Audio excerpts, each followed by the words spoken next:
सत्य, ठळक व निर्भीड सक्षम न्यूज. जतसह परिसरातील बातम्या पाहण्यासाठी सक्षम न्यूजला सबस्क्राइब करा. विश्वासघातकी पडळकर सच्चा मित्र होऊ शकत नाही, शंकर वगरेसर.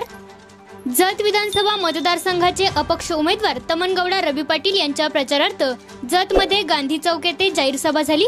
यामध्ये बोलताना ओबीसी नेते शंकर वगरेसर म्हणाले की गोपीचंद पडळकर माझा पहिला मित्र, पण पडळकर मैत्री टिकू शकत नाही. त्यांची प्रवृत्ती चांगली नाही. एकदा काम झाले की नंतर तुमच्याकडे पुन्हा येणे नाही. भविष्यात तालुक्याला पश्चातापाची वेळ येईल. चला तर मग पाहूया ओबीसी नेते शंकर वगैरे काय म्हणाले.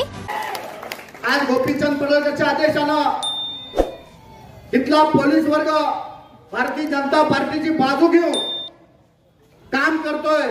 तुम्ही शासनाचा पगार घेतलाय, कुठल्या भारतीय जनता पार्टीचा पक्षाचा पगार घेतलाय. तुम्ही निपक्ष सेवा केली पाहिजे, निपक्ष सेवा केली पाहिजे. गृह खात्याला माझी विनंती आहे, ज्यानं कमेंट केल्या तुम्ही त्याच्यावर निषेध कारवाई करा. पण तुम्ही इतरांना, गोरगरीब विद्यार्थ्यांना जर त्रास देत असाल तर येणाऱ्या काळामध्ये गाठ आमच्याशी लक्षात ठेवा. आज कारण मूळ प्रवृत्ती पडळकरांची वादग्रस्त आहे.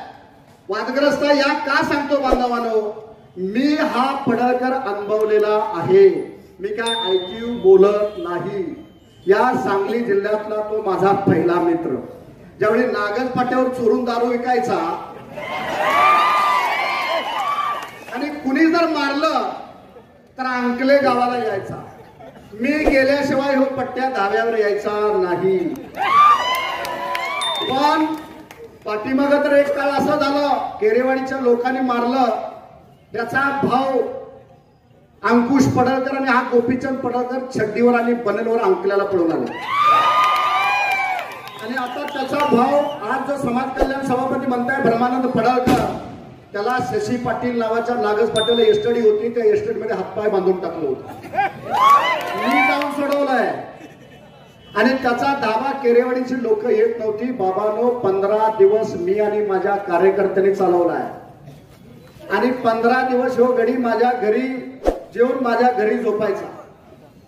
एवढा आमचा संबंध असणारा पण इतका वाईट प्रवृत्तीचा माणूस आहे. एकदा तुमचं काम झालं की तुमचा विषय संपला. तुमच्या परत कधीही नादाला लागणार नाही. तुम्ही त्याच्या मागे लागायचं. आज एवढ्या मोठी स्वप्न सांगायला लागलाय. बांधवांनो, एक साधा विषय आहे. आता एमआयडीसीचा विषय परत बरेच कार्यकर्ते बोलले. आटपाडी तालुक्यामध्ये कामत गाव आहे आणि कामत गावामध्ये 10 वर्षापूर्वी देवेंद्रभाऊ फडणवीसांच्या हस्ते एमआयडीसीचं उद्घाटन झालेलं आहे.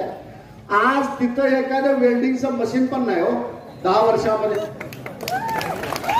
अरे मग तुम्ही लगेच एखाद्या उद्योग मंत्र्याचं पत्र आणताय आणि आमच्या जगच्या लोकांना येणं समजताय. म्हणजे आम्हाला काही प्रशासन जणू कळतच नाही असं समजताय ते गोपीचंद पडळकर. अरे बाबा, ही जगची जनता आहे.